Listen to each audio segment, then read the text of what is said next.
times we've seen His hand, guiding His step on the way. God put us here today, the stand to serve Him every day.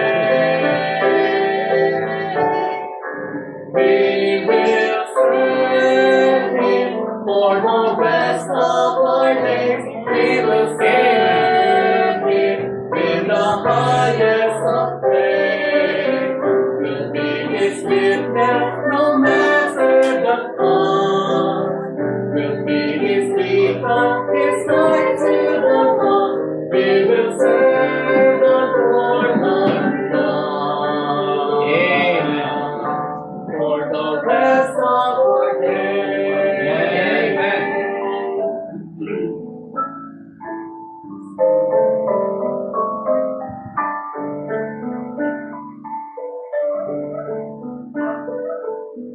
Peace of night and break of dawn. He is the one to reign. He is our strength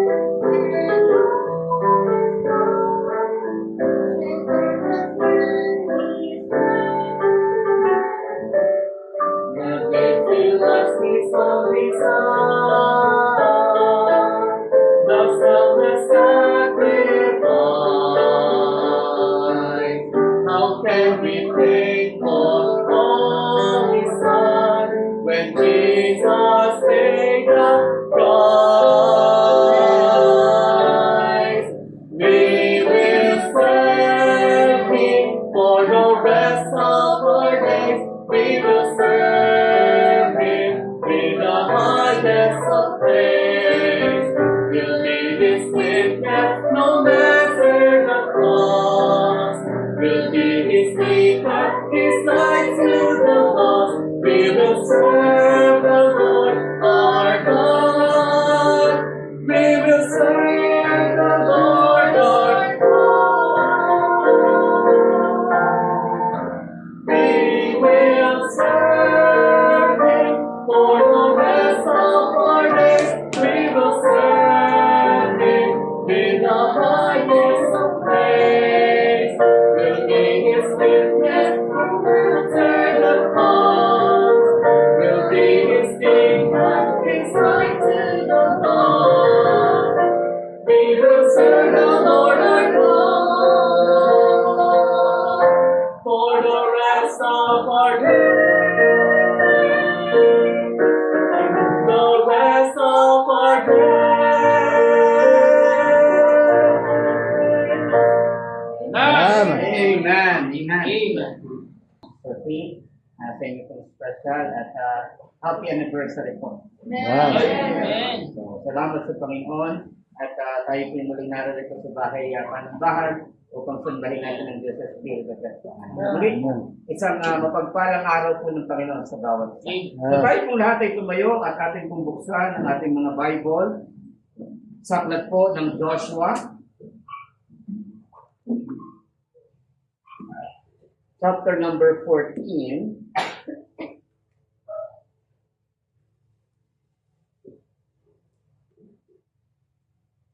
Kunin natin yung mula sa verse number 6 hanggang dun po sa verse number 15. Okay?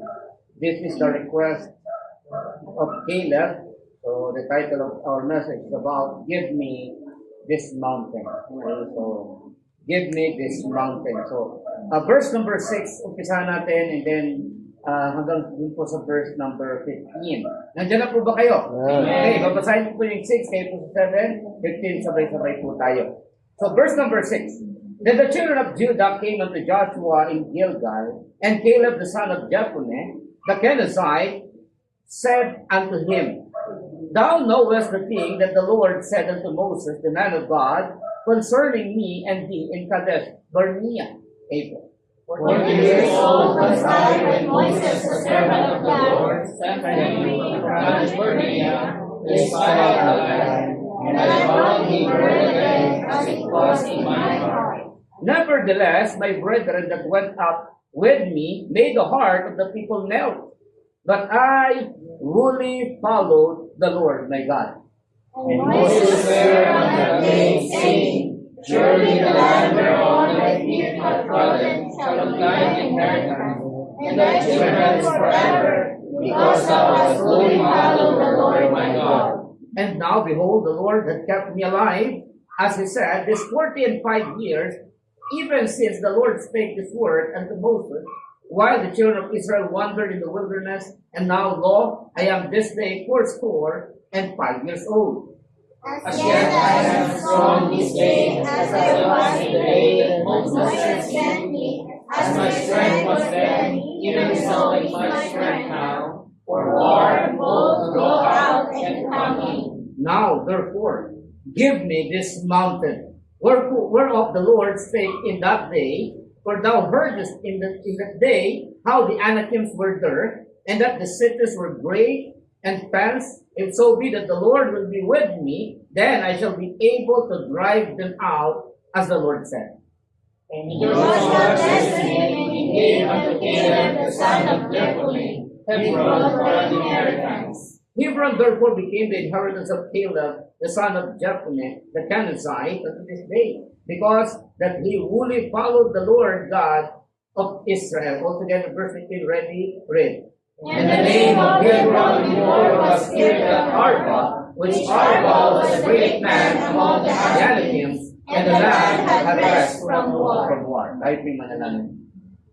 Dakila naming Diyos, muli kami po'y naririto, patuloy kang pinupuri, pinasasalamatan, Panginoon, at lubos na kinikilala ang bawat katapatan ni Panginoon sa buhay po ng bawat isa po sa amin.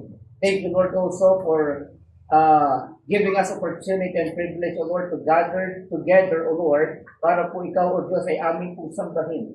In the spirit and in truth, O Lord, ay patuloy po namin inaasam, Panginoon, ang pagpapala na nagmumula po sa iyong salita.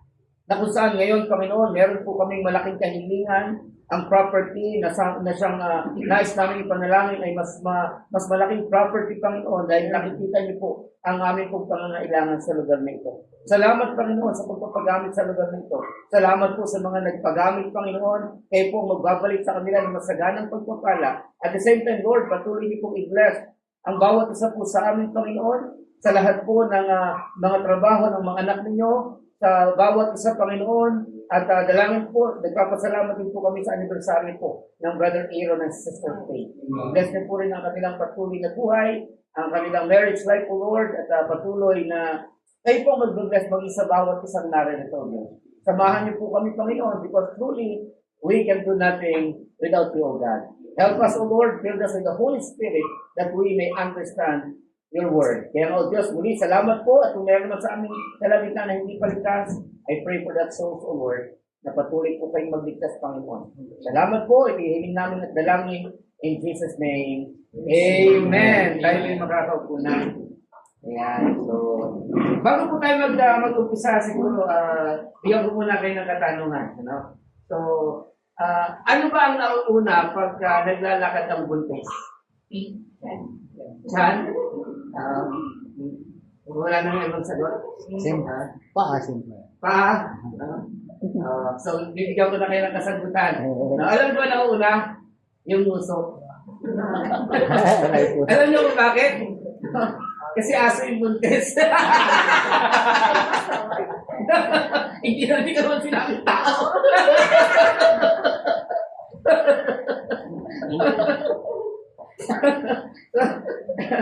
So, kidding aside, kasi alam niyo ba, yung pangalang Caleb, ay ang kahulugan po niyan ay dog. Ayan, kaya ako po sinabi yung So, the name Caleb, the son of Jephunneh, name meaning niyan is dog. Most commonly interpreted as meaning faithful, devotion, or wholehearted. No? It derives from the Greek word or Hebrew word na it derived from kal, dalawang salita po, kal means whole, and lev, Caleb, hearted. It symbolizes loyalty and unwavering devotion. So, yan po ang ibig sabihin po niyan. Okay? So, pero sa isang collection ng kahulugan niya, it is a dog, masasabi natin, a faithful dog. No, kasi di ba may mga aso tayong alaga talagang napaka-faithful nila pagka ano, di ba? So, sa sobrang faithful nila, participate yata kinagat. Hindi, joke lang. Okay naman yung turok mo na. Okay, salamat sa Panginoon. So, kita niyo po, no, dito po makikita natin sa story, the context, ito po yung pagkakataon na may hiniling po si Caleb, which is the inheritance. The promised land, nandun na sila. Alam natin, when God deals with the Israelites from Egypt, dinala ng Panginoon sa lupang pangako ng Diyos, a land that floweth with milk and honey. Kaya lang, ito po nung umpisa, ang nangunguna po sa kanila si Moses. Kaya lang, hindi na po nakapasok po si Moses in the promised land. Alam naman natin yung istorya. To make the long story short, kasi nga, nagkaroon siya ng disobedience when the Lord said to him na, kausapin mo yung bato, and then pinukpok niya po 2 beses pa. So, hindi po siya nakapasok sa promised land. And then the next leader, ito po si Joshua.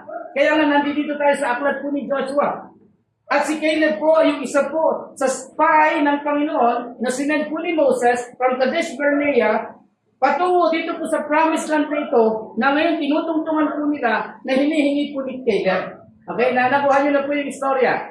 So, ito po yung panalangin po ni Caleb. Sabi niya, give me this mountain. No? Pero why Caleb asked Hebron for inheritance? Bakit nga ba si Caleb ay hinihingi niya itong inheritance na ito na Hebron? The mountain of Hebron. Okay? So, ang Hebron po, alam niyo po, is the earliest city in Scripture. No? Ito yung unang binanggit ng mga syudad. No? Sa banal na kasulatan. At kung uusisain natin, it is the burial site of the patriarch. Abraham, si Sarah, si Isaac, sino pa? Si Rebecca, si Jacob, and also si Leah. No? Yan po yung burying place ng mga patriarch, no? At yung kanilang mga asawa. No? So, mahalaga po para kay Caleb itong Hebron na ito. But, kung titingnan natin mga kapatid, no? Caleb's reception of Hebron, alam natin, prefigures the believer's inheritance in Christ. No? Ito yung nilalarawan nito yung sa ating panahon, yung pamana ng Diyos para sa atin sa pamamagitan ng ating Panginoon. No? Yun po yung nilalarawan nito eh. Ng Diyos ay may pamana. Tama po? Di ba? Ang unang-unang pamana niya, di ba, tayo po inaligtas sa biyaya niya. No? At ang banal na spirito, the Bible speaks of the earnest inheritance na meron tayo. Panguna. No? Ang unang pamana, yung banal na spirito, kaya nga, salamat dahil nauunawaan natin ang salita ng Diyos because of the Holy Spirit. Amen. Yan yung unang pamana ng Diyos eh. At ang sabi ng Biblia, yes, sa Bible, meron pong mga pamana. At eto si Caleb, hinahangad niya, hinihiling niya, na ibigay na ni Joshua yung kanyang pamana because halos tapos na yung labanan. Bagamat ang sabi ng Bible, doon po sa lugar ng Canaan, andun pa po yung mga may mga inhabitants pa. No? Andun pa yung mga ibang nakatira. At dito po sa Hebron, kung babasahin po natin ang lubos yung banal na kasulatan, ay makikita natin dito, ang nakatira dito, mga higante. Mga Anakims. Hello, nandiyan pa ba kayo? Kaya nga isa sa nakita ko na, alam niyo ba na dahilan ni Caleb kung bakit ito yung hinihiling niya. Samantalang may mga higante dito. Diba? Kasi bakit? Hindi nga alam kung bakit. Gusto niya magkaanak. Anakims.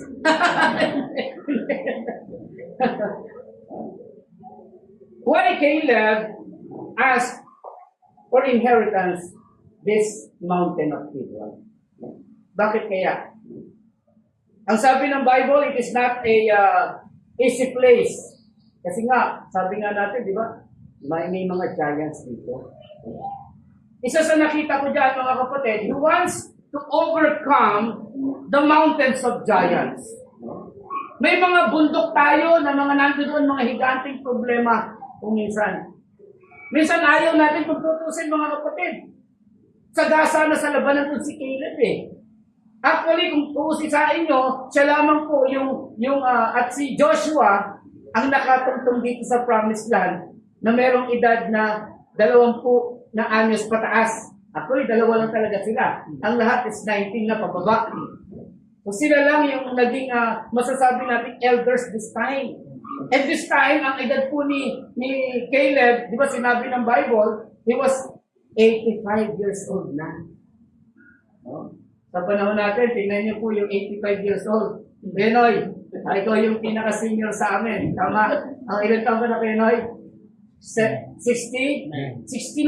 No? So isipin niyo kung 85. Di ba? O ilang taon? Benoy, ilang taon pa?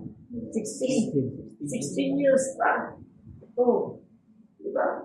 So isipin niyo po kung yung edad na 85 sa panahon natin ngayon. Pero sa Bible, si Caleb, 85 years old na, aba yung lakas niya, ganun pa rin.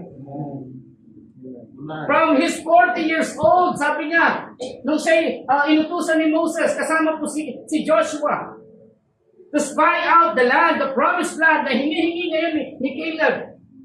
40 years pa lang siya noon. Another 45 years ang dinagdag ng Panginoon to conquer this land. Nakatindig sila pero ang sabi ng Biblia, mula nung araw na yun, punong-puno po ng labanan. Grabe po yung labanan nila. The Amalekites, di ba? Mga Amalekita. Kalaban nila, it's sticks of the flesh. The first tribe, alam naman natin, kung tutusin, kamag-anak din po nila yan. Di ba? Anak po yan ni Iso. Amalekita. At yan, sabi ng Bible, it is a generation war because Amalekites o yung Amalekita ay naglalarawan po ng ating laman. Kaya kalaban natin yung ating flesh. Amalekita. Di ba? Amalekita. Kalaban natin yan, sarili natin. Pero kung titingnan natin, itong si Caleb, gusto niya itong Mount of Hebron. Napakahalaga sa kanya ng Mount of Hebron, yes. It is because of the beautiful place, a beautiful sight of the patriarch, but also he wants to overcome these mountains of giants. Sabi ko nga, sagasa na siya sa labanan eh. Pero ito siya, ang inihingi niya pa rin, yung hindi madaling lugar. No? Pwede naman siguro, ang daming lugar eh. Sa land of Canaan, ang dami namang lugar doon, pero ito yung napili niya na lugar. Yes, because he wants to overcome the mountains of giants. Kasi alam niya, sabi nga niya dito, di ba?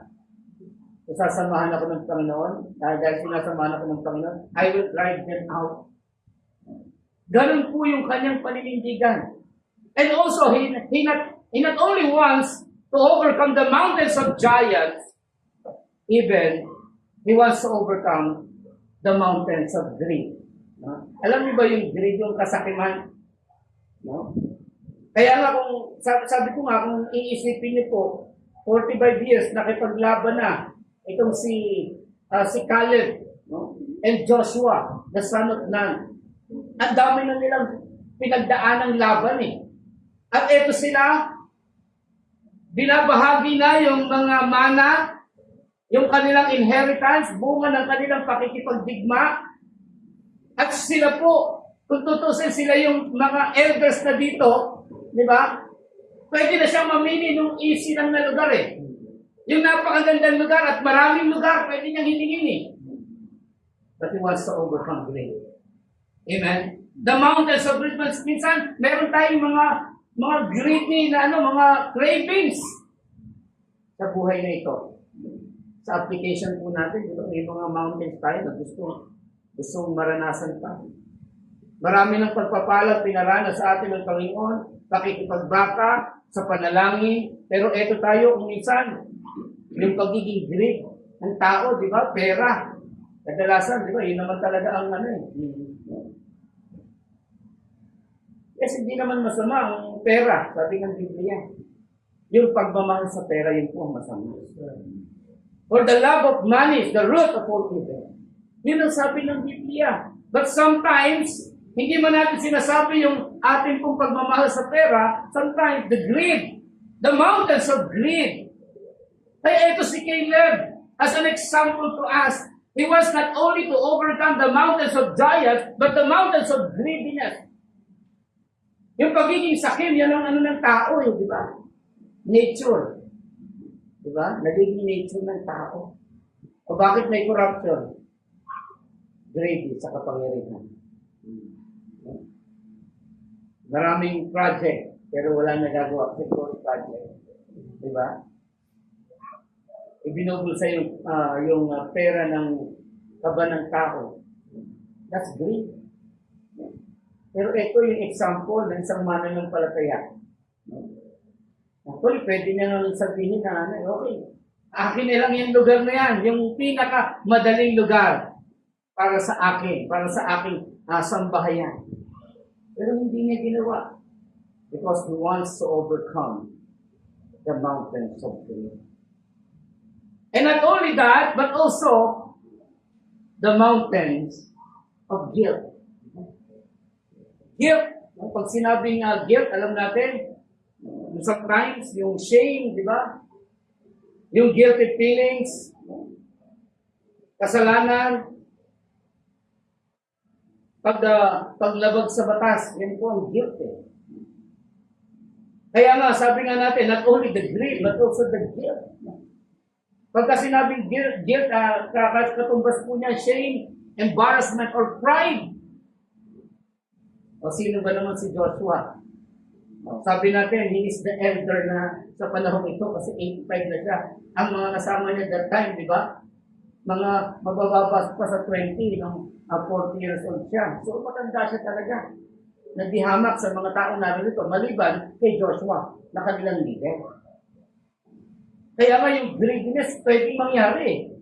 At yung pride, di ba? Oh, bakit kayo kuha kayo ng sa inyo na yung Hebron. Kasi nandiyan yung mga higante, kayo naman na makipagbaka. Pwede niyang gawin yun, tama?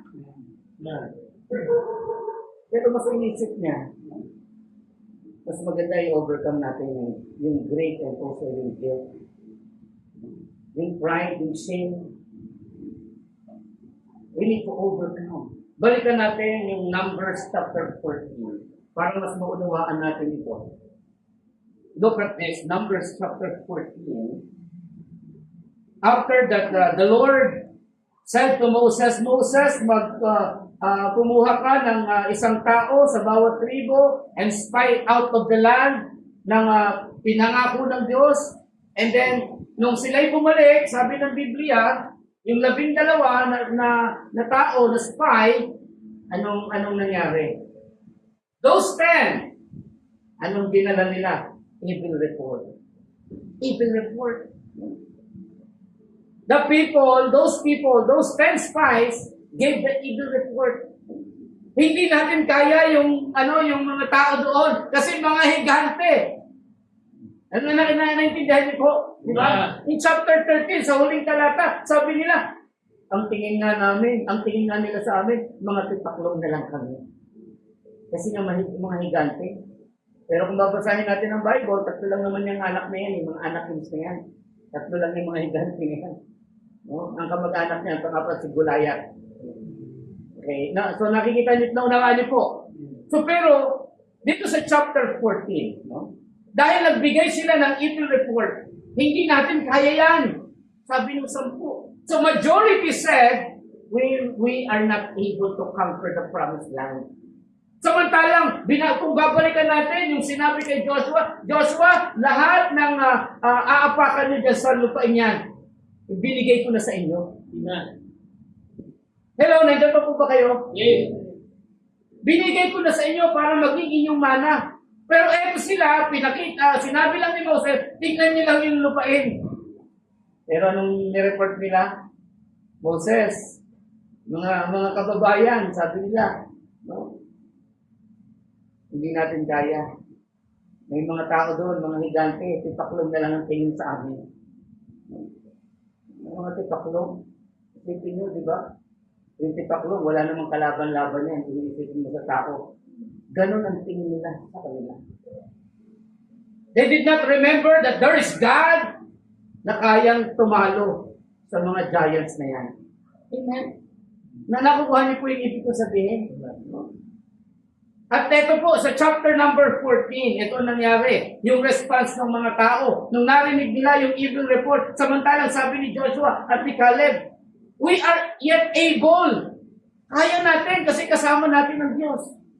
Pero ito yung response ng mga tao. Look at chapter 14. And these are the countries which the children of Israel inherited. I'm sorry. Nasa Joshua pala ako. Numbers chapter 14. Sorry. Okay. And all the congregation lifted up their voice and cried, and the people wept that night. Nag-iyakan po sila nung gabi, and all the children of Israel, ano sabi niyan? Murmured against Moses and against Aaron. And the whole congregation said unto them, would God that we had died in the land of Egypt, or would God that we had died in this wilderness? Tingnan niyo po yung kanilang mga reklamo, yung kanilang mga hinaing. Samantalang napakabuti ng Diyos. In the wilderness journey, nagutom po sila, pero ang Diyos nag-provide sa kanila ng mga pagkain. Amen? The manna from heaven. At sabi nga ng Biblia, yung manna pagkain ng anghel. Simple niyo po yung gano'n sila ka-bless. No? Walang tubig, pero may lumabas na tubig saan? Out of the rock. Isipin nyo, kahit anong, siguro kahit yung science, anong explanation nila, mahihirapan mag-explain. Diba? Sa bato, lumabas yung tubig. A fountain of water. Kinausap lang ni Moses, hinampas lang ni Moses yung bato, lumabas na yung, diba? Subukan niyang humampas niya ng bato. Diba? Walang lalabas na tubig. Pero pag binila sa inyo yung hampas, sigurado may lalabas. Pagpapawisan kayo. Hindi sa bato, sa pawis to. Di ba? Pero isipin nyo, bato sa wilderness. Hindi ka the point, di ba? Ang hirap palabasin ng tubig dyan. At talagang hindi lalabas ang tubig dyan. So kaya nga ando doon yung favor ng Panginoon. Pero eto sila, nakarating na sa promised land o papunta na sa promised land. Pero parang pinira, puro more ang inabot ng Panginoon. And wherefore had the Lord brought us unto this land to fall by the sword, and our wives and our children should be a prey? Were it not better for us to return to Egypt? Babalik na lang kami. Yan ang sabi nila. Di ba, yan naman ang mga mentality natin pagka meron ng mga gabundok na problema. Parang ayaw na natin magpatuloy sa Diyos. Pero nandiyan pa po ba kayo? The mountain of giants, the mountain of greed, and the mountain of guilt. Pag nakita natin yung mga gabundok na yan, ayaw na natin magpatuloy. Ang hirap umakyat. No? Madali ba umakyat sa bundok doon? Di ba? Hindi madali eh. Di ba? Kung ilang steps. Pero tandaan natin mga kapatid, pag yan ang kalooban ng Diyos, kailangan natin ito. Amen? And they said one to another, tingnan niyo po ang pagpapatuloy, let us make a captain and let us return into Egypt. Then Moses and Aaron fell on their faces before all the assembly of the congregation of the children of Israel. Isipin niyo po, ano sabi nila? Let us make a captain. Palitan na natin yung leader natin. Si Moses and Aaron. Isipin niyo po, di ba? At sabi nila mga kapatid, balik na lang tayo. Di ba, ganyan po ang steps ng mga backsliding or steps of backsliding. Hindi ba natin pinapalitan yung leader, pero sa ating pong sarili, tayo po yung ginagawa nating leader ng ating sarili. Samantalang merong Diyos. Nakikita niyo po? And Joshua, tingnan niyo po yung dalawang ito. And Joshua the son of Nun and Caleb the son of Jephunneh, which were of them that searched the land, rent their clothes. And they spake unto all the company of the children of Israel, that we passed through and searched it, is an exceeding good land. If the Lord delight in us, then He will bring us into this land, and giveth us a land which floweth with milk and honey. Only rebel not ye against the Lord, neither fear ye the people of the land. Huwag kayong matakot sa mga taong nandyan sa lugar na yan. Sabi ni Joshua at ni Caleb, huwag kayong matakot. Pag ang Diyos nalugod sa atin, talagang dadaling tayo doon.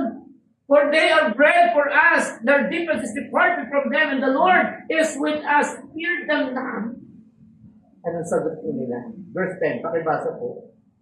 But All the congregation, big stone, and the glory of the Lord appeared in the tabernacle of the congregation before all the children of Israel. tingnan niyo po ang ginawa po nila.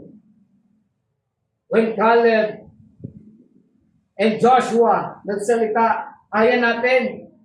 Lugurin natin ang Diyos para marating natin yung promised land. Pero anong ginawa nila, anong ginanti nila? Binato po sila ng mga bato. Isipin niyo po those leaders na nag-i-encourage sa kanila ay pilit na ibinabalik sa sila sa kalooban ng Panginoon, pero nung ginawa nila, they made them stones and then stones. So kaya alam niyo, sabi ng Panginoon, papatayin ko itong lahat na ito. Maliban kay Caleb and Joshua. Alam niyo, dito nga makikita natin that Moses, meron pong isang talata, I think in Deuteronomy, na si Moses, a very meekest man on the earth. Napaka-maamo, kontrolado niya yung kanyang emotions. Di ba? Yung iba, pagka nagkaroon lang ng di ba, problema, yung emotions, talagang doon lumalabas O hindi yung spirituality, pero doon na nakikita yung level ng spirituality. Pag may mga problema, di ba? Pagka may mga suliranin na ganito, talagang lumalabas yung spirituality. Pero si Moses, halos batuhin na sila, papaltan na sila pag-ibig leader, pero alam nyo, nakipag-bargain pa sa Panginoon si Moses para lang po sa kanila. Lord, ano nang sasabihin ng mga taga-Ehipto?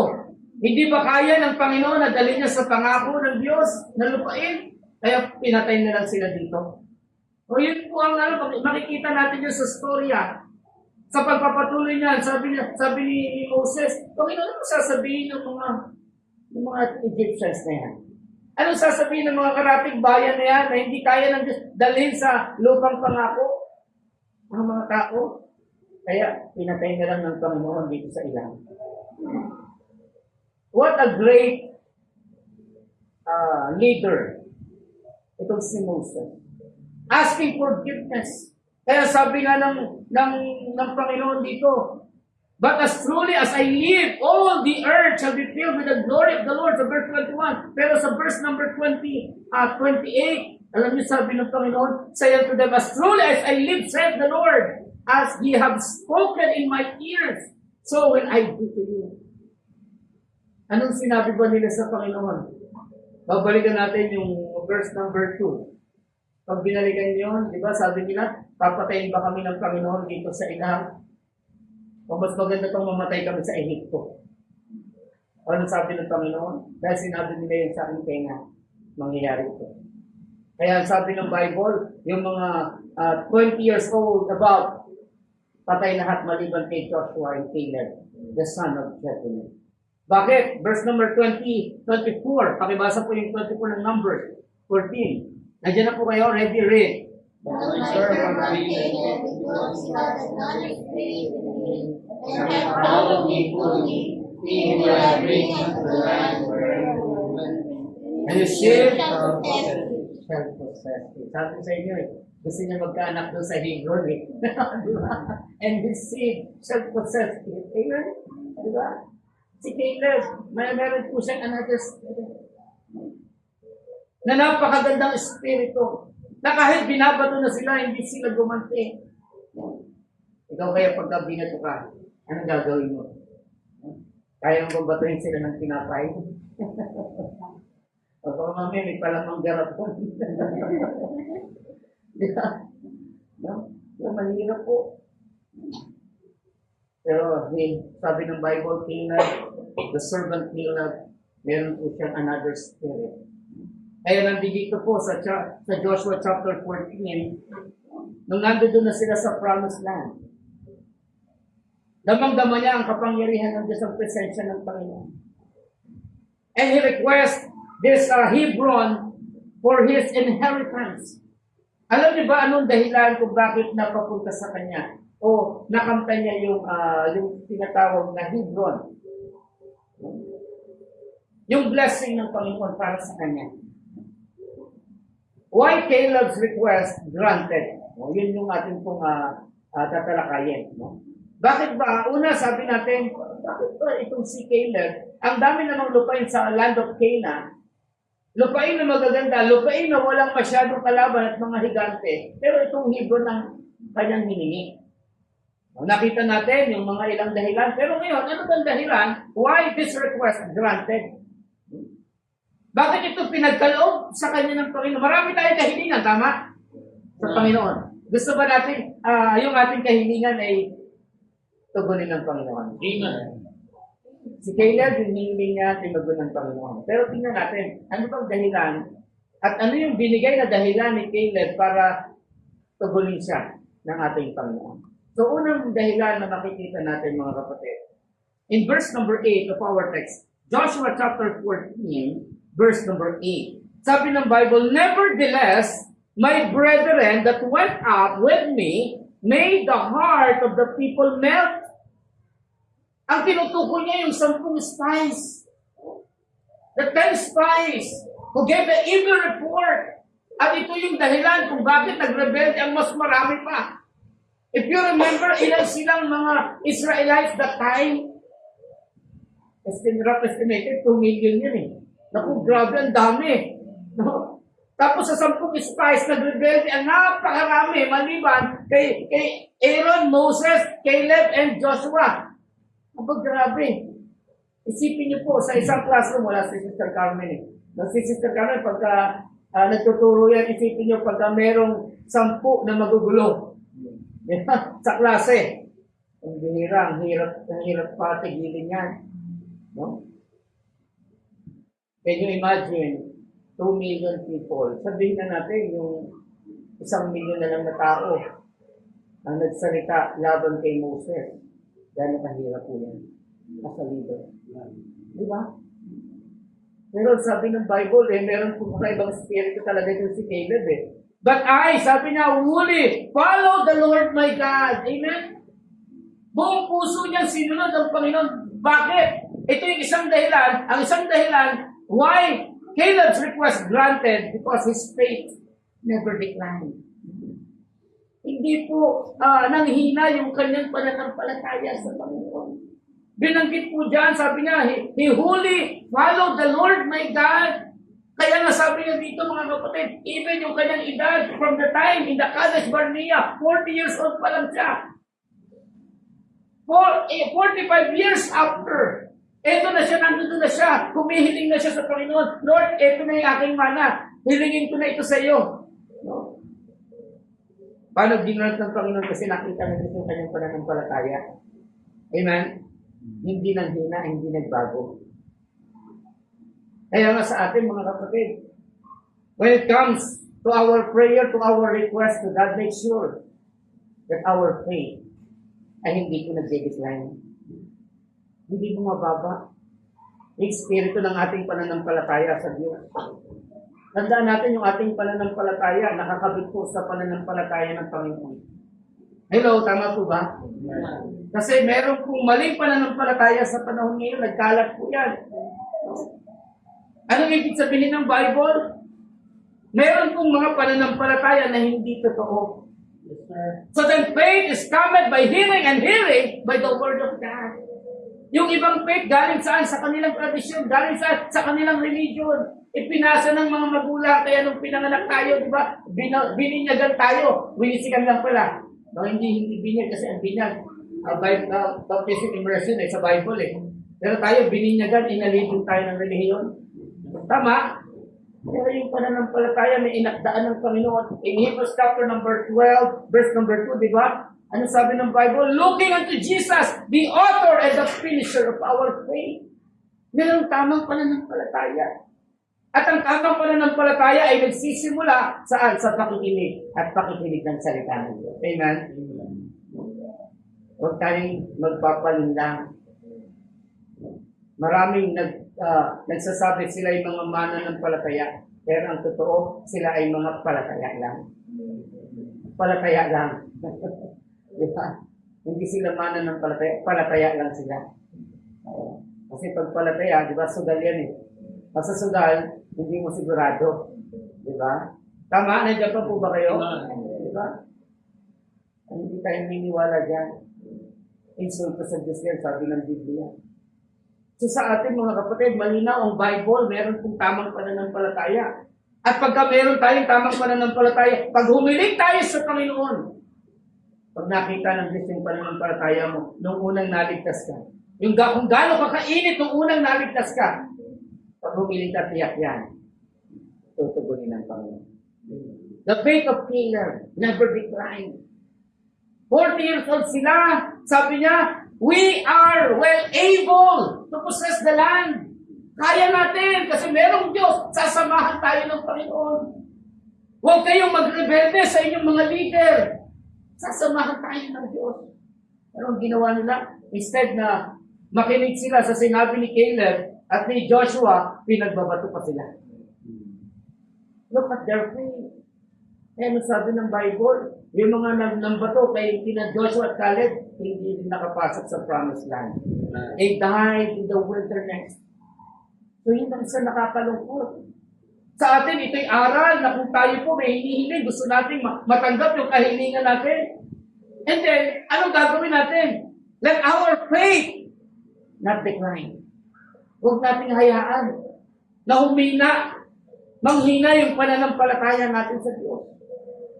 Sometimes, yes, we put our confidence in man.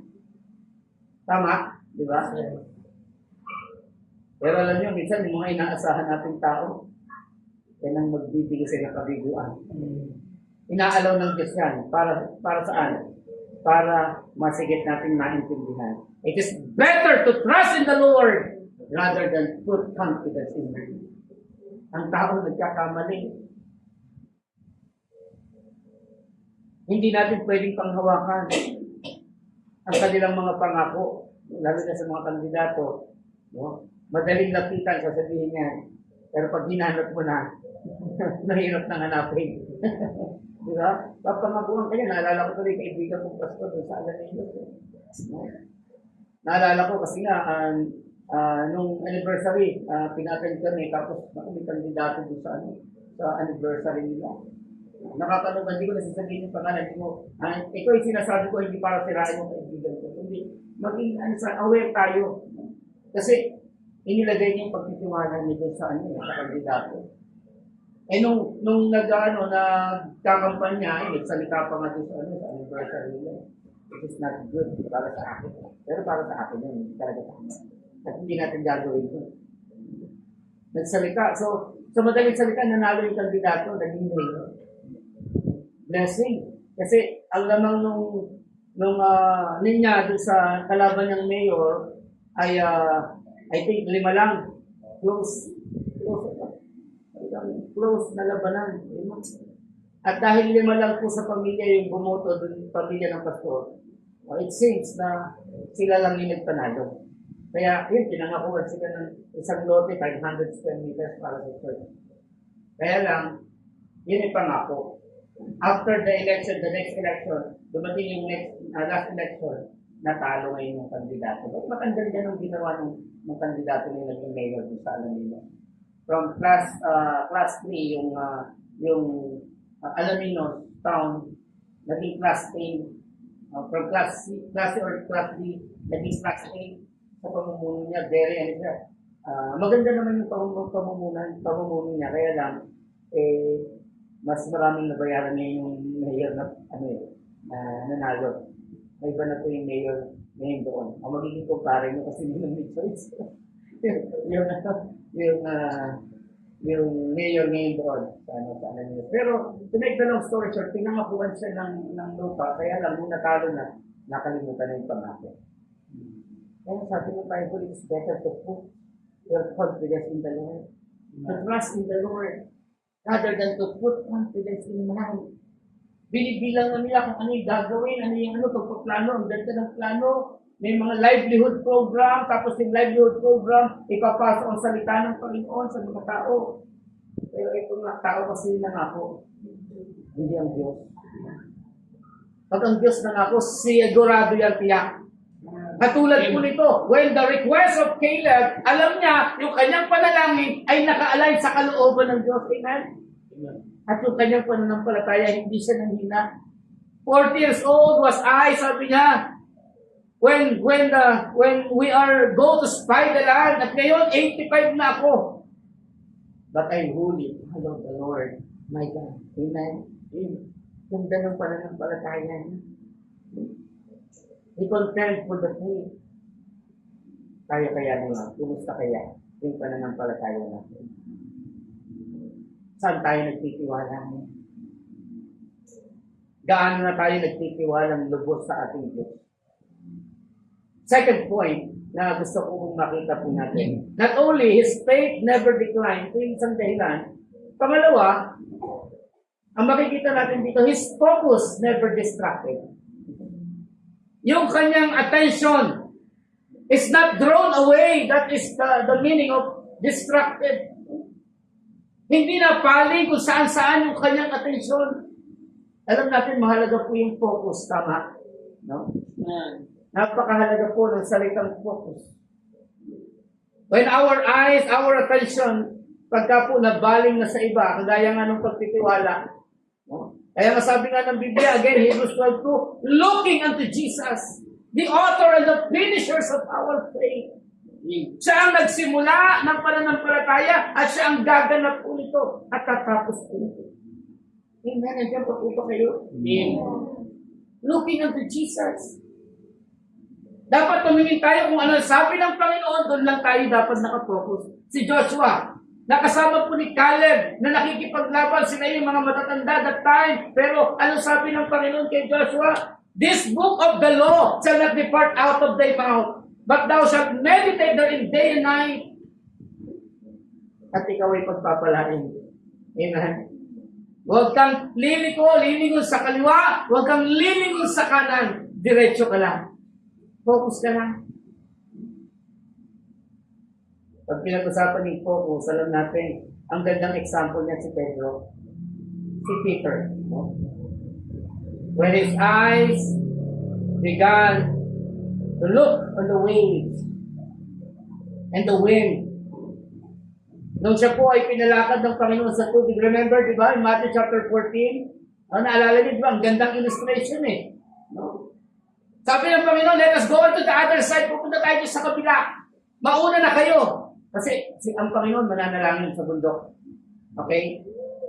So ano nangyari? Habang sila po nasa gitna na, naglalakbay na sila, nagbabangka sila, habang ang Panginoon sa gabi, lumalakad sa dagat patungo sa kanila. Grabe, walang bangka. No? Walang bangkang ginamit. At eto yung mga disciples, habang sila'y nagsasagwan, nakita nila, ano sabi nila? Naku, multo! Natakot sila. Sabi ng Panginoon, be not afraid. Be not afraid, it's I. Okay, matakot. Ako ito. Ano sabi ni Pedro? Lord, kung ikaw nga yan, anyayahan mo ako lumakad patungo sa isa tubig. Aba, grabe. No? Grabe yung pananampalataya ni Peter. No? Nakalakad ba siya sa tubig? Yes. Kung ikaw si Peter, di ba, baka mamaya tetestino ko, makakalakad kaya ako sa tubig talaga. Di ba? Baka gaganyan-ganyanin mo muna yan eh.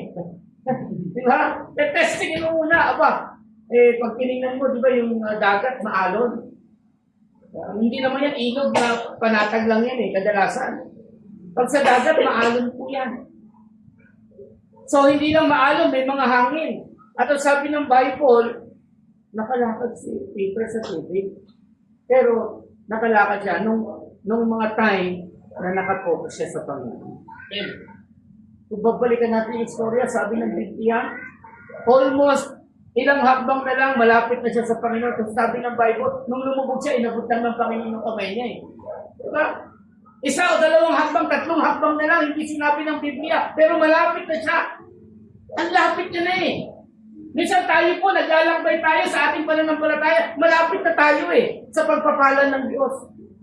Kaya lang, nag-doubt pa tayo. Yung focus natin nawala pa.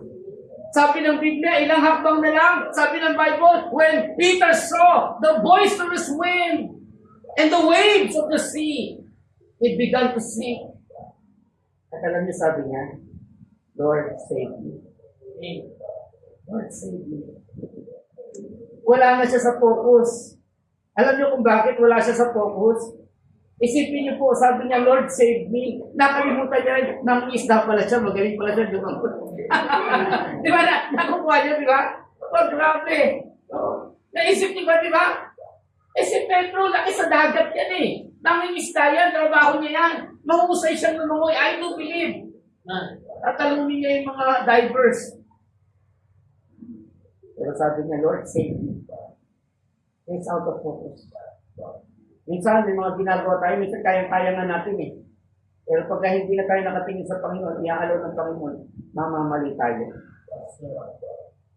Babagsak tayo. For a just man falleth 7 times and riseth up again.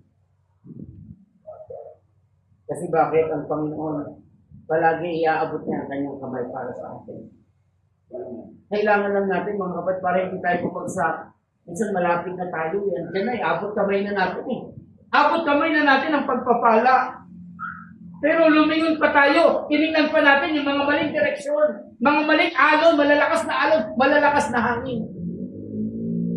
May kalooban ng Diyos para sa atin palagi. And the will of God for us always is perfect. Saktan palagi. Yun ang kalooban ng Diyos para sa atin. Pero pag tayo po'y nawala na sa focus natin, makakalimutan na natin kahit tayo. Yung ating sarili makakalimutan na natin. Si Pedro nakalimutan yung mangingisda eh.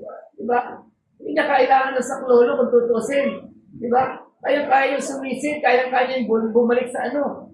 At ang kagandahan pa, may kapangyarihan ng Diyos, palutakin pa siya sa tubig. Pero alam nyo, ano sa katotohanan, wala talaga tayong magagawa kung wala ng Diyos. Amen. Kaya let us focus to the Lord, looking unto Jesus. Kahit yung pinakamahusay na mananampalataya sa Biblia, when he out of focus, bumagsak po, nalaglag sa kasalanan. Si David, great king. Ano sabi ng Bible? Nakikipaglaban yung bayan ng Israel. Pero ito siya, pumunta siya saan sa kanyang tahanan. Sa templo. No? Patingin, patanaw-tanaw, taga Batangas. Taga-tanawan. Tanaw-tanaw siya. Ang natanaw niya, yun si Bathsheba. Ano nangyari? Even the great king fall into sin. At ano pang ginawa niya? Hindi lang yun eh. Hindi lang kinuha niya pa si Bathsheba. He was a murderer. Pinapatay niya pa yung asawa ni Bathsheba. At ang matindi pa yung letter, no? Hindi love letter. Yung letter pinadala din sa captain nila. Nasabi, ilagay mo sa hottest battle to si Uriah. Hindi para magbuwagi, kundi para mamatay sa labanan. Pinapatay niya, di ba? Tingnan niyo po yung focus na dapat. Si David dapat nakikipagbaka, pero, di ba? Nasa tanawan. Patanaw-tanaw, nadali ng kaaway. Out of focus. The wisest king, Solomon. Kabiling-biling ng Panginoon, huwag makipamato kasi sa mga unbeliever eh. Kasi madadala siya niyan eh. Kaya anong ginawa niya? Hindi lang isa, hindi lang dalawa. Okay. Grabe. Ang dami. Pag binilan niya, isang libo yung kanyang asawa eh. Diba? Hindi. At karamihan doon ang mga unbeliever. Anong ginawa ng mga unbeliever? Na asawa niya, nagtayo ng mga idols. Okay na lang sa kanya, hindi niya naman ano eh. Isipin niyo kung may 1,000 siya kasawa. O 365 days lang sa isang taon. Paano yung pinagkakasya yung oras niya? Diba? Laking problema ng ginawa niya is out of focus. Kaya ang tawag kay Solomon, half-hearted. Wise king pero half-hearted to God. Si Samson na malakas, na out of focus din. Nalaglag din sa kasalanan. Sino kaya tayo? Malakas ba tayo kay Samson? Magaling ba tayo? Matalino ba tayo kaysa kay Solomon? Mahusay ba tayo kaysa kay King David? wala tayong mapanalo. Kaya nga, sabi ng Panginoon, tumingin lang tayo sa Pilipinas. His focus never distracted. Si Caleb, tingin lang sa Panginoon, patuloy lang sa kanyang pananampalataya. Ano nangyari? Lord, give me this mountain. Amen? Binigay ng Diyos, yes. Amen. Ano sabi natin? Because his faith never declined, because his focus never distracted. Pangatlo. So, kunin uli natin siguro yung teksto ng verse 8. Nevertheless, my brethren that went with me made the heart of the people melt. But I wholly followed the Lord, my God. And Moses sware on that day, saying, surely the land whereon thy feet have trodden shall be thine inheritance, and thy children's forever, because thou hast wholly followed the Lord, my God. And now, behold, the Lord hath kept me alive. Binuhay ako ng Panginoon, sabi niya, as he said, this 45 years ever since, even since the Lord spake this word unto Moses, while the children of Israel wandered in the wilderness, and now, lo, I am this day 85 years. 80, 80 equivalent to 20. 80 is 80. And 5, sabi diyan. 85 years old na siya. Kaya ang makikita natin, mga kapatid, not only his faith never declined, his focus never distracted, and also his faithfulness never diminished. It is never diminished yung kanyang katapatan. 85 years na siya, ganun pa rin yung kanyang katapatan sa Diyos. Amen? Hindi nabawasan. Pag sinabing diminish to reduce, hindi siya nag-reduce. No.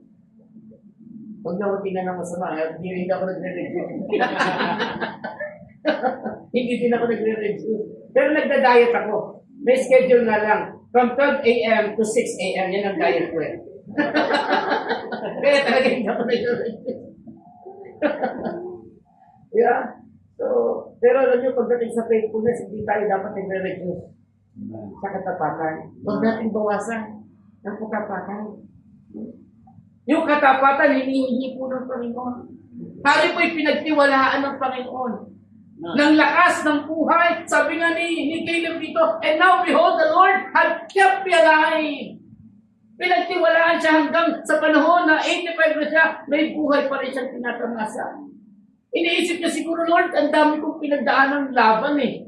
Pero Lord, pinagtiwalaan ko pa lang ng buhay. Buhay pa ako hanggang ngayon. Naintindihan niyo po? Diba? Buhay pa rin ako, Lord. Alam niyo, hanggat may purpose pa Diyos sa atin, hindi pa tayo mamamatay. Pero ang gusto ng Panginoon, tuklasin natin yung purpose na yun at gawin natin nang may katapatan. Nakukuha niyo po? Faithfulness never diminished. Ang gandang halimbawa ng faithfulness sa aklat po ng Philippians, mga taga-Philippian church, no? Mahihirap sila. Pero grabe yung katapatan po nila. Philippians chapter 2, verse 12 and 13. Ano sabi ni Pablo? Wherefore, as ye have always obeyed, not as in my presence only, but now much more in my absence. Work out your own salvation with fear and trembling. Isipin niyo po mga kapatid, sabi ni Pablo, kayong mga taga-Philippian church, grabe kayo sumunod pag nandyan ako eh.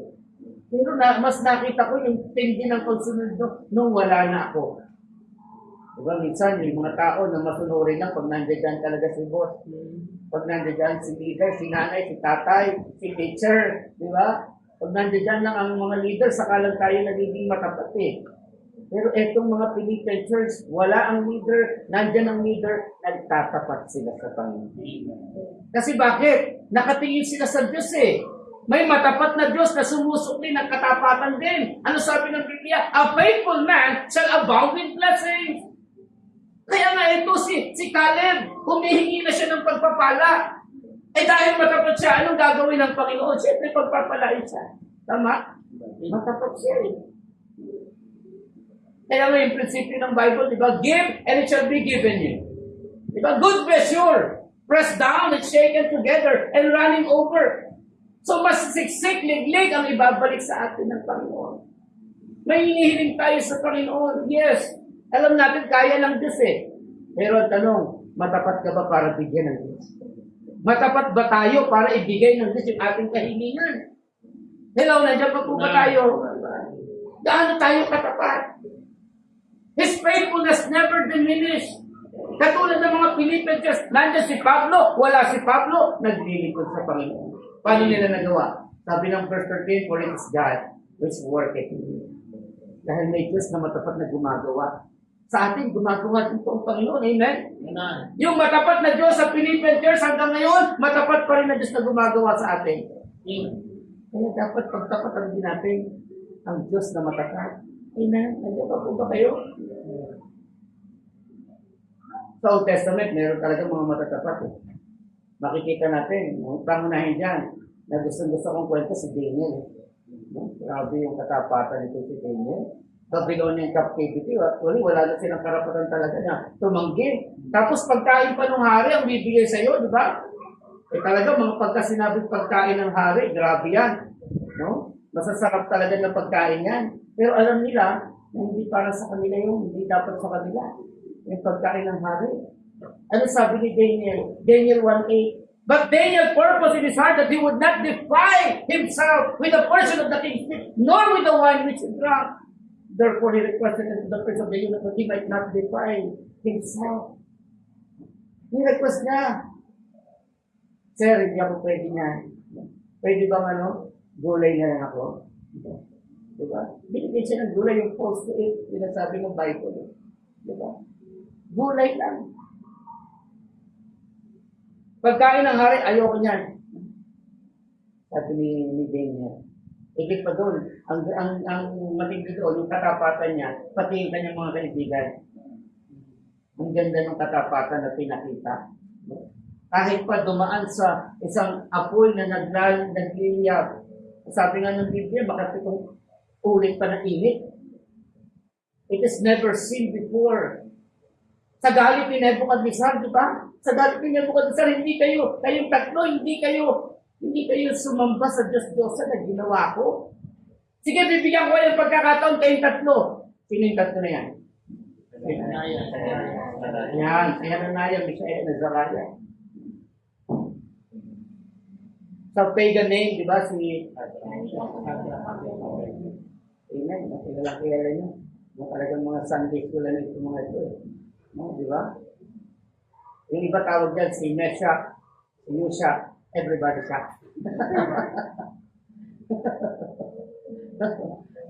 Shadrach, Meshach, and Abednego. No? Alam niyo, grabe ang tindi ng kanila, panghapiran kaya haring ko, Nebuchadnezzar. Ano sagot nila kay Nebuchadnezzar? Ano sabi ni Nebuchadnezzar, totoo ba hindi kayo sumamba? Sige, bibigyan ko yung pagkakataon. Pag narinig niyo yung mga tunog ng flauta, lahat ng panugtog, all kinds of music, just fall down and worship yung aking golden image. But if not, sabi niya, kung hindi nyo isasambahin yan, itatapon kayo saan? Sa burning territory. At sino ang Diyos nyo? Sino ang Diyos na makapagliligtas sa iyo sa kamay ng apoy? Ano sabi ng tatlo? Okay, we are not careful to answer here this matter.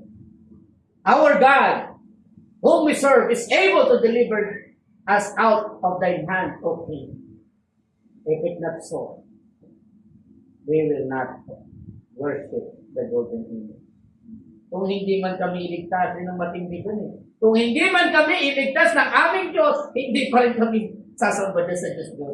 Grabe faithfulness, ano? Diba? Grabe faithfulness. May kwento ng pare na hindi matapat. May nagkumpisal sa kanya. Sabi nung nangumpisal ng pare, tatawarin ako ng Diyos. O bakit iwan ang nagawa mong kasalanan? Nakapatay ako ng tao. Eh bakit ka pumatay? Ano, dahil naman bakit ka pumatay? Isang masamang krimen. Nabagsak ko sa Diyos. Pero bakit mo ba siya pinatay? Pada nagtatalo ko kami. Ano pinagtatalo na nyo na naulis ako sa pagpatay? Eh, pada naniniwala siyang may Diyos. Sabi ko wala. Eh, sabi niya meron. Sabi ko wala. Sabi niya meron. Eh, nagalit ako. Pinatay ko siya. Okay, iba pa rin naniniwala kayo. Sabi ng Father, dati.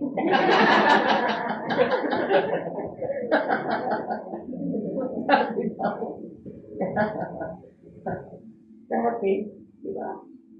Faithfulness. Itong tatlong magkakaibigan hanggang kamatayan eh. Sabi pa nga ng Biblia, 7 times hitter.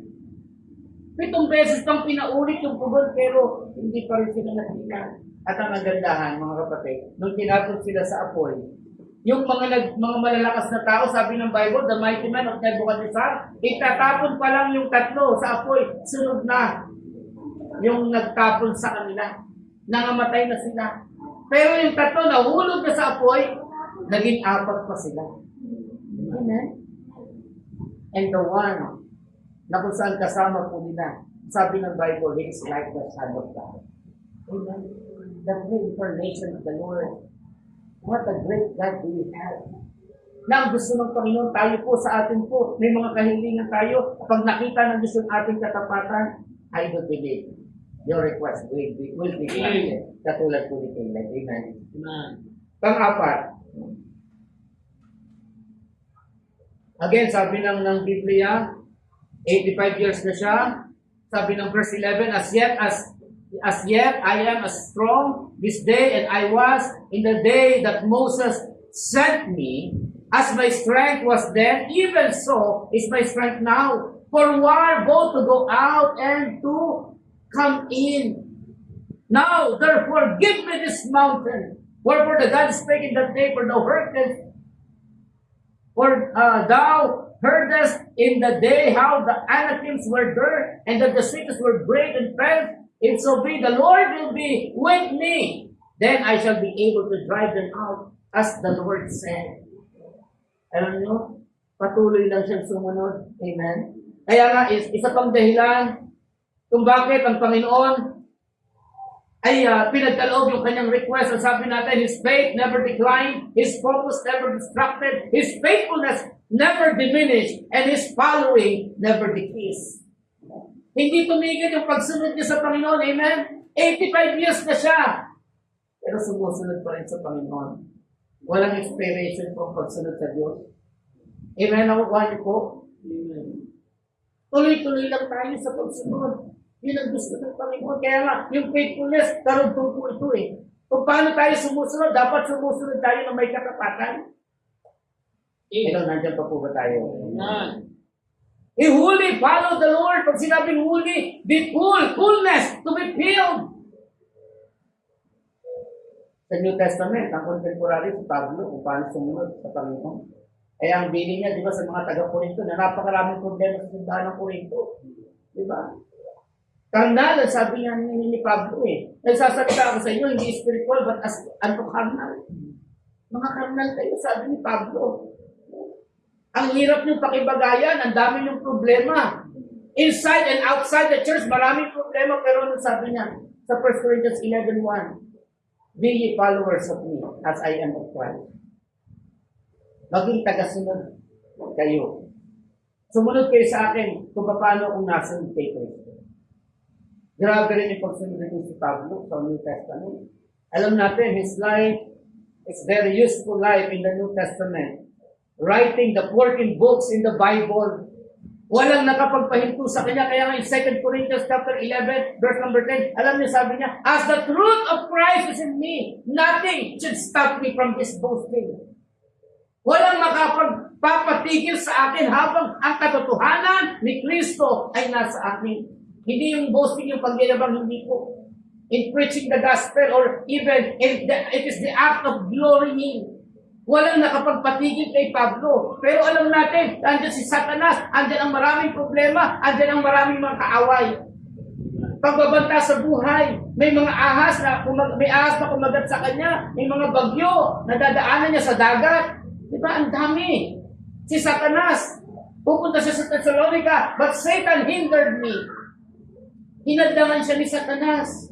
Andyan si Alexander the Coppersmith. Andyan si Dimas, iniwanan pa siya. Ang daming mga bagay. Sabi niya, for a great door which are open unto me, but there are many adversaries. Maraming opponents. Maraming oppositions na naranasan. Pero sabi niya, habang ang katotohanan ni Kristo ay nasa akin, hindi ako titigil. Amen? His following never decreased. Kamatayan, bantalan ng kamatayan, parang may tatlong magkakaibigan. Hindi ka tulad ng pare. Naniniwala dati. Wala ka patayin siya. Di ba? Pero ito si Pablo, Acts 20:19 at 24. Serving the Lord with all humility of mind and with many tears and temptations, which befell me by the lying in wait of the Jews. And how I kept back nothing that was profitable unto you. Pero sabi niyo mga kapatid, ang tanging nasa kanya is to testify the gospel of Christ. Kaya in 24, Acts 20:24, but none of these things move me. Neither count I my life dear unto myself, so that I might finish my course with joy in the ministry, which I have received of the Lord Jesus to testify the gospel of the grace of God. Ito si Pablo, mga kapatid, punong-puno ng problema sa buhay. Punong-puno ng kapaitan, kabigatan, pagluha sa ministry, pero hindi tumigil. Kasi bakit? Tuloy lang sa pagsunod sa Panginoon. Amen? May mga panalangin siya sa Panginoon eh. Anong panalangin niya sa Panginoon? May mga Hudyo, mga ligtas sila. My heart desire and prayer to God for Israel is that they might be saved. So, paano tayo pag tumigil tayo sa Panginoon? May mga pinapanalangin tayo, mga pamilya natin, mga mahal natin sa buhay, mga kaibigan natin, kaklase, kalaro, di ba? Kapitbahay. Marami tayo pinapanalangin para maligtas. Pero pag tumigil ka, hindi na maliligtas yung mga yan. Bakit? Baka maging kapitisuran pa tayo. Huwag tayo titigil. May mga panalangin tayo, naabot ka lang na. Yung ate ko sabi sa akin, nung nakaraan, kasi yung tatay ko nag-decide ng pabaptize. Kasi yung salvation niya talagang, ang tagal namin talagang pinanalangin sa Panginoon. Napakatagal na panahon. Yung ate ko, naligtas siya. I think 20 years old pa lang. Ngayon, mag-60 na yung ate ko. Sabi niya, almost 40 years na nananalangin siya para sa kaligtasan ng aming bata. But praise God. Yung anniversary iba December 28, 2025. Nag-protest yung ating tata. Salamat sa Panginoon. Mixed emotions, lumuluha ako habang nananalangin sa Panginoon. Salamat po sa biyayang kaligtasan. Pag minsan, naabot kami ng madaling araw, mag-share ako ng gospel, pinipiloso ko lang ako. Salamat. Nakakalungkot yung tumigil ako kasi hindi marinig ko yung mahal ko ba. Sunod lang tayo sa Panginoon. Keep following God. Kaya nga si Caleb, tuloy lang siya. Dahil alam niya may naghihintay na bunga. Tuloy lang siya, he's following, never did. Hindi siya tumigil. Wala sa vocabulary niyang tumigil at huminto. Sabi ng isang pastor, tayo po habang naglalakbay tayo sa ating pong alakbayin, magpatuloy lang tayo, habang lang tayo kahit dahan-dahan. Huwag kang titigil kasi pag tumigil ka, iyak mahihila sa'yo. Andiyan ang kaaway, andiyan ang mundo. Andiyan dyan ang ating sariling kagustuhan. Inilis ka ng sarili mo. Kaya nga, di ba, si Dimas, kung pinag-aralan si Dimas, nalingis. Kasi tumigil siya. Pagtigil niya, matanaw niya yung mundo. Worldliness. Kaya yun, anong nangyari sa kanila? Nahulog sa kamunduhan. Kaya tayo mga kapatid, patuloy lang tayo sa Panginoon. Sa unahan natin, may nag-iintay na pagpapala. Amen, nakukuha niyo po. Si Caleb, tuloy lang siya, 85 na siya. Tayo, ilang taon pa lang tayo. Si Caleb, pinakamaligat sa atin, 69 pa lang. Layo ko ng 85, 16 years pa. How about us? Diba? Tuloy lang tayo sa Panginoon. At pinipili ako yung ating request. Will be granted. Amen. Panghuli na po. Panghuli. Again, sabi natin, why Caleb grant his request? That his faith never declined. His focus never distracted. His faithfulness never diminished. His following never decayed. And also his fruit never despised. His fruit never despised. Naranasan niya yung talagang pagpapala.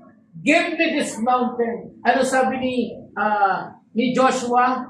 And Joshua, verse number 13, and Joshua blessed him and gave unto Caleb, the son of Jephunneh, Hebron for an inheritance. Amen? Naranasan niya yung pagpapalang iniintay niya. Sa haba ng kanilang paglalakbay, pakikipaglaban at pakikiligma, eto na siya ngayon. Hindi siya tumigil. His following never decreased. Yung kanyang pananampalataya, hindi siya pinanghinaan. Hanggang sa dumating yung punto, yung bunga nito ay talagang napakatamis.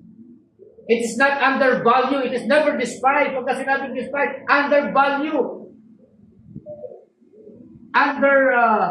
Hindi lang undervalue, mga kapatid. Ito yung masasabi natin pagka hindi undervalue, it is valuable. Amen?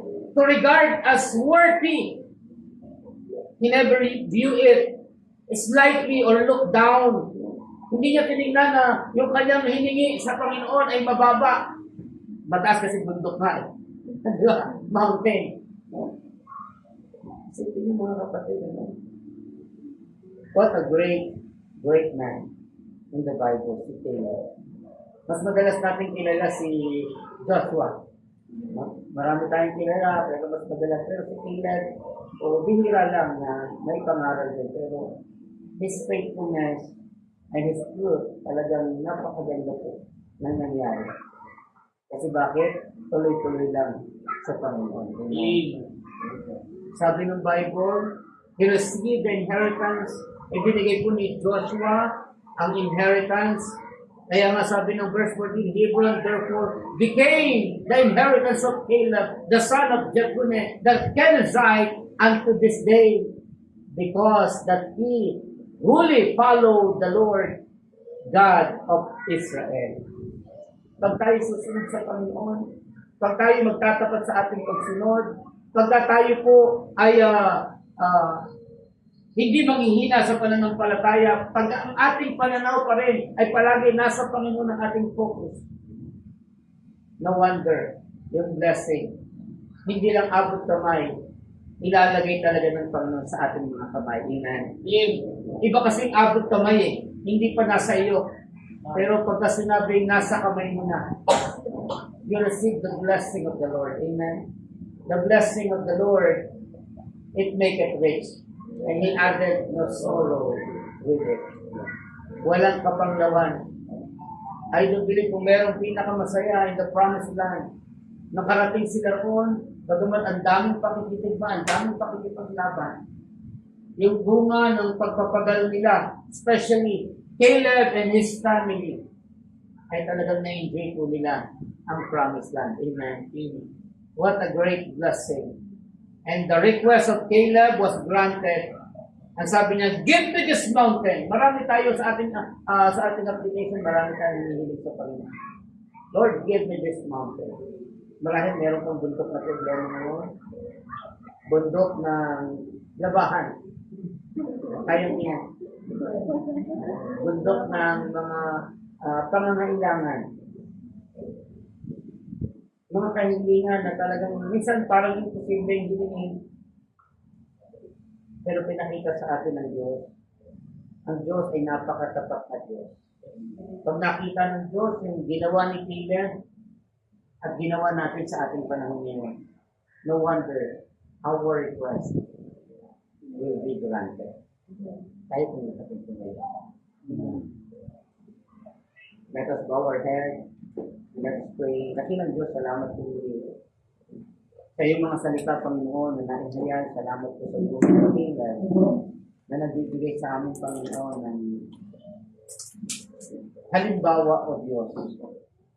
Halimbawa na pwede namin tunghayan, tularan, Panginoon.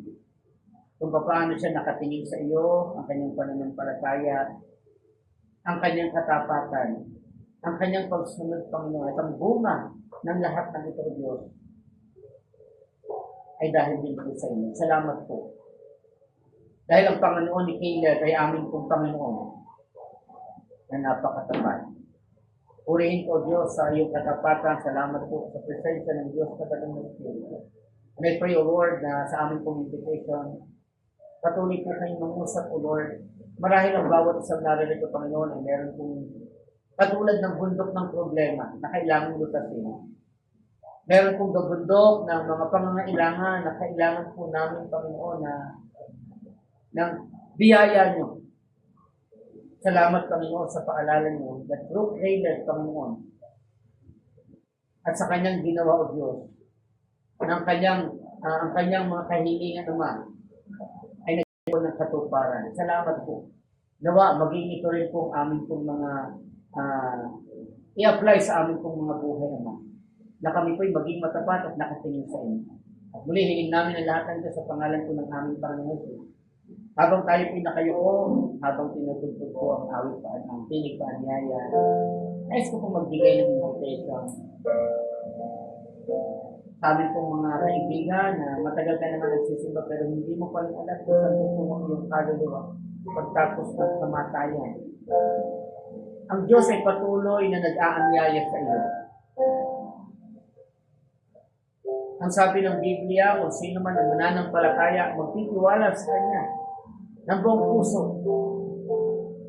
Siya ay bibigyan niya ng buhay na walang hanggan. Kaibigan, nagtiwala ka na ba kay Jesus? Para sa iyong kaligtasan. Sabi ng Biblia, si Jesus ay tagapagligtas. Siya yung namatay sa krus ng Kalbaryo, inibinat na buhay na muli. Para saan? Para sa lahat ng mga makasalanan upang maligtas. Lahat tayo makasalanan, kaibigan. At dahil sa kasalanan, mahihiwalay tayo sa Diyos. Impyerno ang ating patutunan. Pero kaibigan, ang magandang balita, kung mananampalataya ka ngayon, Jesus, if you believe the Lord Jesus Christ now, He will give you. Katulad ni Caleb, the inheritance of blessing. The inheritance of eternal life in heaven. Ang tanong, handa ka bang manampalataya ngayon? Pastor, handa akong manampalataya kay Jesus. Kung handa ka, bakit hindi mo nasa mga kanyang kamay bilang pagpapahayag ng mananampalataya kay Jesus? Handa ka bang manampalataya? Taas mo ka ng kamay mo. Do you believe in Jesus Christ? Taas mo lang ang kamay mo. Ipag-pray kita. Meron po ba? Pastor, I believe in Jesus Christ. Taas mo lang ka ng kamay mo if you believe in Jesus Christ. Meron po ba? Do you believe in Jesus Christ?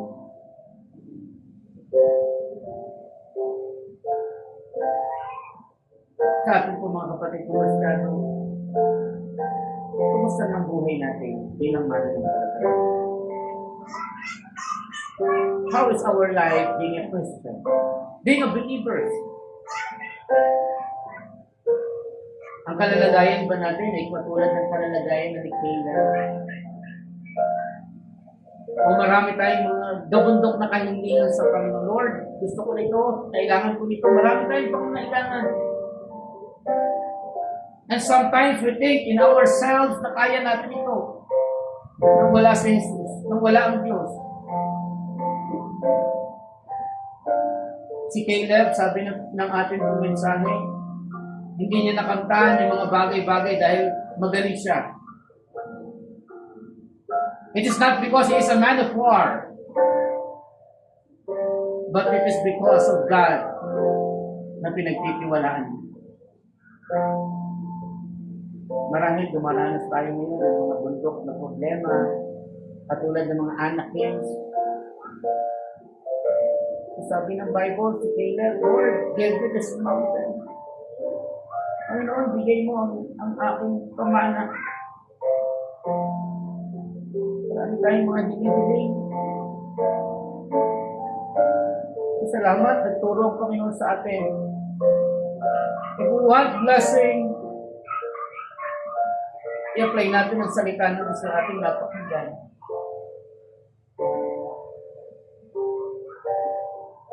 Look at the Lord. Let us focus. Let us be faithful and following God na hindi tumitigil. At ang kamay ng Diyos, ang pagpapala ng Diyos ay makakanggaling natin. Meron kang nais ilapit sa Diyos, salika. andito ang altar, kahit dyan sa kinagtatayon mo, just kneel down, lapit tayo sa Panginoon. Minsan, gabundok na yung problema natin, hindi pa tayo natawag sa Diyos. Pero ito, pinaalalahanan tayo ng Panginoon. That we need God. Because He will answer our prayers that will not be. Sabihin natin sa Panginoon, give me this mountain. Lord, give me this mountain. God bless you. God bless you.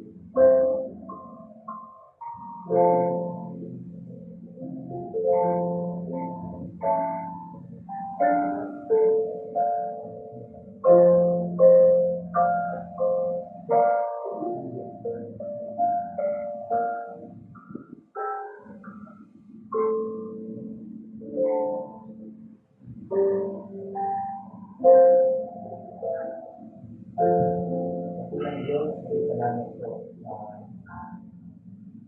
malayong sandali Panginoon na nakakagalit namin sa inyong salita. Salamat Panginoon sa bawat talatang pinagsasabi namin. Salamat po sa buhay ni Taylor, sa ehemplo Diyos sa aming Panginoon. Na kami o Diyos ay dapat sa pagtapat na nagtipili sa pananampalataya, mag-focus Panginoon at sumunod sa iyo. Ito yung mga dahilan ng Diyos para maging tuloy sa aming mga pagkakas. Salamat sa Diyos. Dahil kayo mabuting Panginoon. Forgive us, Lord, all of our sins and plans at the God. Sa mga bagay na tama at hindi namin ginawa. Sa mga bagay na mali, pero hindi pinagpapatuloy namin, Lord, please forgive us. And bless us, O Lord, and we pray, Lord, na luwa sa aming mga kahilingan, naman ay dubundok na kahilingan. Ay sabi ng Panginoon, walang pangangailangan na hindi nyo kayang tugunan. Walang problema na hindi nyo kayang lutasin. Salamat Panginoon. Pinakita niyo ito sa iyong mga salita. At ngayon Panginoon, pwede ko namin i-apply. Lord, huwag nyo hayaan ang iyong salita, Panginoon, ay lumatak sa lupa. Kundi Panginoon, ang iyong mga salita narinig kong namin ay pumasok sa aming mga puso at lumaloy sa aming pagmumuhay. Salamat po sa iyong mga anak na narinig, Panginoon, lumalapit sa iyong tao. Hindi ko alam ang kanilang kahilingan, pero batid mo, Panginoon, ang kanilang mga puso. Ano ba ang kahilingan nila, O Diyos? Ito ba ay pagpapala, kagalingan, mga problema ang kailangan malutaras, Lord, please once again. Hear our prayers, O Lord, and grant our request like Caleb. Thank you, Lord, for that. Thank you, Lord, also in the presence of the Holy Spirit in our midst, O God. Bless us, Lord. Bless our worship. In Jesus' mighty name. Amen. Amen.